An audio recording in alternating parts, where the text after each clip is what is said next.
Alrighty, so round 9, last round in this event, I'm playing against another junior, FM Kirk Gazarian.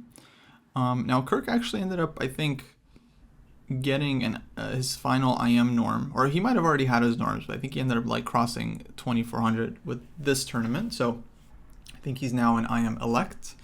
But okay, at the time was an FM, but still a very, very good player, and he had been doing really well in the tournament. I think he was even half a point ahead of me at this point. I think I had something like 5 out of 8, and he was on 5.5. So I choose to play d4, and in c4 here, he goes for the Queen's Gambit declined. Actually wasn't quite sure what to expect, but I play knight c3.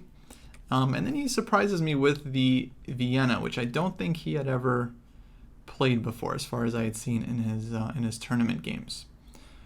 So I go for e4. This is what I usually play, and he goes b5. Now this line has become very, very popular in the last couple of years, and unfortunately for me, I haven't really studied it too deep. So I was already like almost on my own here because I hadn't really looked at it. But yeah, lately it's become very, very popular. It's a very strange line because it allows white to play e5. The usual move is, of course, bishop to b4, where white has a bunch of options. But after b5, e5, knight d5, white is able to just win the pawn back immediately when knight takes b5. And at first glance, I mean, it just looks like horrible for black. Like, white already won the pawn back, and now the c4 pawn is super weak. And it's like, how could black possibly play the structure? But somehow the engines have made this work, and they've realized that, like, well, actually black can hold on to this pawn with knight b6, and then can play on the light squares, like bishop to b7. Black has this nice d5 square, and it's actually not so clear that white is doing that great here. I still think, like, I don't know, I honestly don't fully trust the position for black. I would honestly be happy to play this for white every time, but yeah, definitely wasn't so easy to kind of play this against a prepared opponent. So bishop e2, knight c6. At this point, I'm just kind of thinking on my own. I'd vaguely remembered seeing this very nice game by Ding Liren from the Olympiad, where he had this position, and he ended up playing castles here, bishop e7, and then this very interesting maneuver of queen d2 to f4. So this I kind of remembered during the game, that he had played this kind of weird maneuver. So of course it's kind of striking to put the queen out in front of the bishop, but the queen transfers to g4, and it's pretty annoying for black's king. So I didn't remember exactly at all, honestly, how this game went. I just kind of remembered this vague maneuver, and here is like thinking on my own already, and I couldn't even remember if Ding like castled in that game or not. So I was like really not sure, really wasn't sure how to play this one. I ended up going a3, and to me this was just kind of a logical move, stopping bishop b4 check, but also mainly stopping knight to b4, which I felt like might be black's plan to try and maneuver the knight to d5.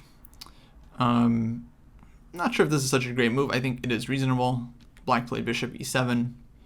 Now I think the best way to make sense of white's setup would be to play like bishop e3 and queen c2 here. And to my eyes, it definitely looks like white is at least slightly better here, but okay, the position is still playable. But I end up just going h4, and to me, I don't, it's really hard to explain this move, but it's just one of those things. It's like you don't know what to do. You feel like your opponent is prepared everywhere. Like when I played a3, he responded with bishop e7 pretty quickly, so I was like, okay, I guess a3 is like a normal move because he didn't really think about it too much. And yeah, so I decided to maybe just start playing for this kind of very thematic plan. It made sense to me at the time, but I think now it doesn't quite work out, especially since black can still castle queenside here and just kind of avoid the kingside play altogether. So yeah, I end up just mixing a bunch of different plans here. Bishop e7, h5, black played h6, and now I went for this queen d2 move. And this is honestly a move I really wouldn't have played had I not kind of seen that Ding-Lorraine game. And this is the problem when it's like you kind of half remember an idea. It's like you're not really sure if you should play it, but then afterwards, you know, if it turns out to be a strong idea, then you're going to be kind of feeling dumb. Like, okay, I knew this was the move. Why didn't I just play? Why didn't I just play the idea that I've already kind of seen? So always kind of a tough call, because I don't think this one really ends up working out here. Again, it just has the same issue that black can get the king out of the center, and then the queen on f4 and g4 is not really so useful. So something like bishop e3 and white is still okay, but yeah, then it doesn't really make sense why I played h4, h5. So yeah, definitely like really misplayed this one in the opening, and I was already just like kind of bummed out about it because it really affected me for the rest of the game, because I just felt like my position is kind of sketchy and like I have no idea what's going on. So queen d7, queen f4, black castles, which I thought made a lot of sense. I can't take on f7 because of bishop b4 check. Apparently black had an even stronger move like knight a5 that the engines point out, where the knight is under attack immediately, and after knight c3, black can play knight b3, hitting the rook. Then after rook to b1, there's actually this trick with bishop takes f3. And if I don't take back with the queen, bishop g5 is coming, and like bishop on c1 is hanging all of a sudden. If I do take with the queen, then black can take on d4 and hit the queen, and rook is defended. So white is just losing a big pawn. So yeah, it was already like tactical ideas in the position for black, but he just plays it kind of, you know, more naturally with castles. Bishop e3, now f5, and yeah, I didn't really consider taking en passant here for too long, just because I felt like it's just going to open up all of black's pieces. So I drop back knight to c3. I feel like at some point this knight is just going to hang, so I need to really fight for the d5 square. Knight a5. And yeah, here I ended up castling, which I felt like, you know, I'm going to have to do at some point. Castling queenside definitely didn't feel like an option with just kind of so many weak squares here on this side of the board. But castling actually runs into problems for white, because black immediately goes queen e8 and just starts targeting this pawn. And I'm actually kind of missing the rook on h1 here. And now I have to go knight d2 to defend the pawn. Black goes rook to g8, and now he's playing for g5, and yeah, white's position starts to look really bad. I mean, bishop on b7 is super strong, and okay, I get to trade it off, but not in time before black is able to open up the g file. So yeah, apparently I needed to do, basically just needed to like sit on the position and realize that the rook is actually very much needed on h1, which I think is a very difficult decision to make. So the engine, for example, just suggests like a move like rook to d1, and then just putting like the king on f1, and just leaving the rook here on the h file, which is not something I really considered at all. I mean, it makes some practical sense, like the rook can fight on the king side, and it makes it harder for black to achieve g6 or g5 comfortably, but yeah, it's not really the first instinct when you see a position like this. So I castle, queen e8, but to me that just means that the position already was very unhealthy. The fact that white has to keep making these like you know, weird computer moves to hold it means it's already just, yeah, super unhealthy position. So castles, queen e8, knight d2, rook g8, bishop f3, g5. I took en passant, bishop g5. Now I took on b7, knight takes, and here I played queen to h2. I'm actually not sure if it was such a great idea for black to throw this one in. I think maybe taking on g6 was even stronger, because after bishop g5, queen h2, black takes this pawn back. At least I'm able to play f4 and fight for some space on the king side. White is definitely still worse, but at least I felt like I'm not immediately just getting mated here. So bishop e7, rook ac1. Now I feel like I've at least somewhat stabilized, and I can start trying for some counterplay. Knight comes back to a5. I play queen h3 here. Rook g7. Knight f3, just trying to improve the position. Rook g8, rook c2, king b8. And yeah, at this point I finally felt like, oh, maybe I can make this d5 break work. I mean, for white, this is the most thematic idea in the position, but generally it's quite hard to achieve. But this was the one moment I suddenly realized, like, there actually is something to this one. But I was trying to make it work, I think, on many moves before, so it wasn't surprising that I noticed that maybe it was quite interesting here, now that everything is kind of defended. And I felt like if I don't play d5, I might not get a second chance. Black's next move could be c6, and then just taking full control over this d5 square, and then I would just be totally busted on the light square. So I also felt like it was kind of my last chance to even get a chance to do it. So d5, and the point here is I'm just trying to break up black structure and open up the d4 square for the pieces. And it ends up working out. I mean, I actually get a chance to get back into the game. Now, if e takes d5 here, then I don't think I'm taking on b6 because queen recaptures the check, but I think just probably knight d4 right away. And then I'm hitting this one, and at least I have some squares to kind of play with. If black is forced to play rook f8, well, that's a passive move, and I can kind of keep playing for the initiative there. Instead, he decided to play knight takes d5, which I think makes sense to trade off the knights and trade off kind of the passive knight on b6. So takes, knight to d4. Black goes rook f8 here.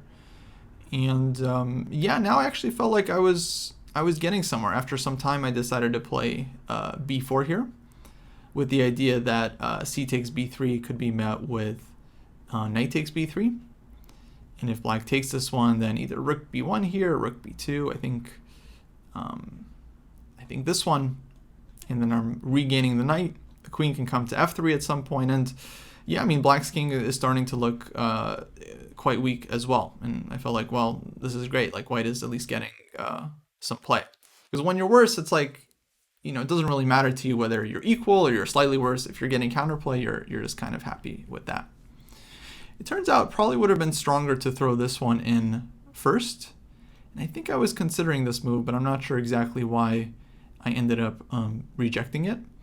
So because we're hitting d5, black can maybe play c6, and then b4 I think actually comes with greater effect because black structure is a little bit more exposed on the c file. So this one I think was actually a better version, and then I think white is doing absolutely fine. If the knight moves away, then there's ideas of b5 and knight c6 check, and yeah, the d5 pawn is falling. So definitely I think this was actually maybe the biggest chance I missed to get back into the game. Although actually in the game I think it was fine as well. So b4, knight b3. I ended up playing queen f3 here, but I think this was a mistake. I'm not sure why exactly. I didn't consider taking on b3 for very long because I just felt like it's going to take me forever to try and win back this pawn, and in the meantime black is going to come in, like for example rook b2, queen g3. This felt kind of suspicious for white. For example, takes, rook takes b3, there's d4, and I think white is just losing here. So I didn't think I really had time to do this. The engine says just like rook d2, and yeah, white is fine. So I don't know. I mean, this kind of felt a little tricky to spot, but certainly not my instinct to just kind of leave this pawn on b3 and just assume that white is okay here. So queen f3. But now black trades on d4, and at least black's structure is not as open. Like pawn on c4 is much more solid. Here black goes queen e6. And yeah, white doesn't really have a lot to really do here. My bishop on d4 is nice, but black is still up a pawn, has this very natural pressure on the g file, and feels like it's just a matter of time before black is able to kind of break through, like h5, h4, and so on. So I don't know, I mean, at this point I felt like I had to do something, and I pretty much played the only plan I could find with b5. And the idea here is to play either queen e3 or queen c3, queen a5. Now I was hoping this would at least cause some chaos, but in hindsight it was probably better for white to just sit on the position, like rook to d1, queen e3, and just try to bunker down and just prevent black from having an easy time getting in. Because what happens in the game, actually, I just go down a path that ends up being just immediately like just losing, just walking into a losing endgame. So b5, rook to g8 is played, and I had anticipated this one ahead of time because queen c3, rook g3, of course, and if I go queen a5, there's rook takes a3. And unfortunately, white is just doesn't have anything. Takes king b7, and there's no good follow-up. So I had anticipated this, and I had planned rook f3 here as a response, thinking that if black, let's say, takes and takes, then can't go queen g6 because of queen takes d5. And I'm still threatening queen c3, queen a5, and going after this counterplay, which looked pretty annoying. What I missed is that black can actually just go queen g6 in this position. And now black is threatening to take on g2, which is absolutely devastating. And if I go rook takes g3, queen takes g3, now I don't have queen a5 anymore, or at least it's not as good, or still not as good, because of queen takes a5. And of course, I don't have queen takes d5 either, as I did in the other line. And yeah, unfortunately, it's just like I walked into this line, and all of a sudden it's actually just bad. After b5, rook g8, like nothing white can really do to hold on here. So takes. I ended up playing here. I just couldn't find anything really better. Take on a7, king b7, trade queens, bring the bishop back. But now black has achieved the queen trade, which I think is a big achievement, because now it means white really just has no counterplay against black's king whatsoever, and black can start milking the endgame. So rook a8. I think there are many different ways for black to play this one, but I think my opponent played it quite reasonably. He's just preparing to eventually infiltrate with the rook on the a file. I play king f2, bishop e7, and yeah, at this point I was starting to feel extremely pessimistic because I just felt like at any point black can go c6 and just get the king in, and black has these two connected passed pawns. The rook is coming to a3. Black has bishop h4 check ideas, and yeah, it just looks like I'm slowly going down. So I tried g4. I think this was a reasonable attempt given that white is basically lost either way. So might as well try to create some counterplay. And okay, two passed pawns. We're both kind of approaching time trouble here. I think we're probably under 10 minutes at this point, maybe even closer to 5 minutes. So, anything can still happen. And I definitely could have defended this one a little bit more stubbornly. So bishop h4 check is played, king to g2, and rook a3. And I don't think I spent a ton of time here. I think I just end up playing bishop takes h6 because it just looks like, the only move. I'm taking a pawn. If I go bishop d4, there's always rook d3. If I go bishop f4, there's always rook f3. So I didn't really look at too many options here. I decided to just take. But then after rook g3 check, which I think was a very accurate move, king h2, rook f3, all of a sudden it turns out I can't actually hold on to these pawns because this one is hanging, and black now has bishop g3 check and takes on e5. So if f6 and bishop g3 takes here, and the pawns are done. So after rook f3, unfortunately, I just have no way of keeping both pawns alive, and it's simply over. So I play rook g2, rook takes f5. I took here, bishop e7, play bishop f4, black played c3, and yeah, I just resigned here because at this point the pawns are running, my e-pawn's not going anywhere, the king can come in at any moment. Black is of course ready to go c2, and rook takes f4, and so e5 pawn will be falling, and yeah, just kind of hopeless situation here. Probably I'm just losing a piece very, very soon, like king g3, c2, bishop c1, rook f1, for example, and it's just bad. So yeah, I think my last chance here after this one was to play rook e2.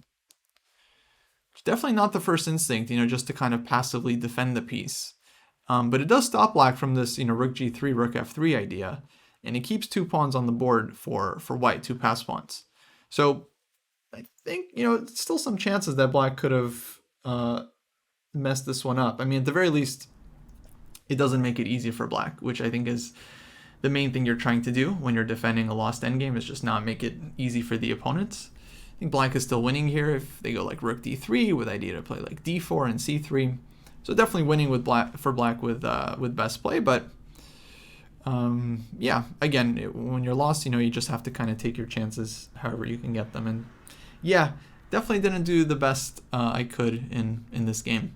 So this was kind of unfortunate. I definitely feel like this was probably my worst game of the tournament, maybe even by quite a bit, just because I feel like I had a bad opening, bad middle game, and then I didn't even defend the end game in the best possible way either. But that's how it goes. I mean, it was a tough line to be surprised with. Of course, since that game, I've looked at the line a bit more and would now have a better idea of what to play as white. But yeah, sometimes it goes like that. So unfortunate end. I lose this game, which brings me down to +1 for the tournament. Not a bad result, but it would have been nice to stay on +2. And yeah, well, some takeaways from the tournament. We went through 9 games in the last 2 days. It definitely felt like I struggled the most in very sharp and dynamic positions, which is maybe not too surprising. Sharp and dynamic positions are usually pretty tough. But yeah, to me, I felt very clearly that when I could stay in control of the game or in control of the position, then in general I was doing quite well. And when I kind of lost control of the position or just got way too sharp or unbalanced, opposite sides castling and things are getting crazy, then I just felt like, I could just feel like, yeah, I'm having a much harder time coming up with good moves and figuring out what to do. So this game I definitely misplayed quite a bit. And then for those of you that saw my round 3 game against Grandmaster Ruiz, where it was like a King's Indian with opposite sides castling and I was playing the black side, I also definitely misplayed that game quite a bit, despite having in that game a very good position out of the opening. So it really had nothing to do with the opening. In fact, I was, just much better in the middle game. But then once things got messy and complicated, it really got tough for me to keep playing well. So lots of stuff to work on moving forward. I'm going to be playing in St. Louis and starting in 2 days, traveling tomorrow. Then I'll be playing Chicago Open after that. St. Louis will be a Norm event. And then I'll be playing National Open in a couple of weeks in Vegas. So lots of chess coming up. I'll be prepping hard for these tournaments and hoping to show some good form. And keep going, keep learning, keep working on the game, and keep trying to play some good moves. So that wraps it up for this series. Thanks everyone for tuning in and watching, whether it was on Twitch or on Patreon later or on YouTube. I don't know where this video is going to end up. We'll see. But yeah, thanks for hanging out. So I'll catch you guys next time.